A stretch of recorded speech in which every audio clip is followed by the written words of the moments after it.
Welcome to Sweet Life Beat Life. We hope this video helps. You begin by unplugging the keyboard and laying it on a soft cloth so nothing scratches. Use a wire or plastic keycap puller and position its hooks under opposite edges of the keycap. This distributes force evenly. Pull straight up with steady, even pressure. Do not twist. Once the cap releases, set it in a numbered tray to keep rows organized.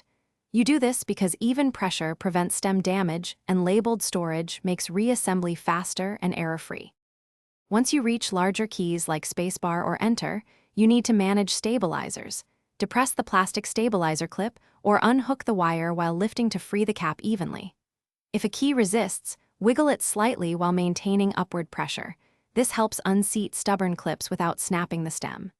Make sure to check whether the puller is centered so force is even. You do this to protect both the switch and the stabilizer mechanism, which are the parts most at risk. You finish by cleaning the exposed switches and stabilizers.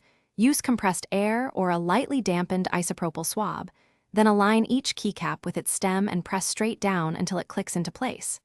Make sure rows match their original order. Keep your numbered tray handy. If a key won't seat, stop and inspect for debris or a broken clip. Rotating the cap or reseating the stabilizer usually fixes it. If damage is visible, replace the cap or stabilizer before you... Thanks for watching.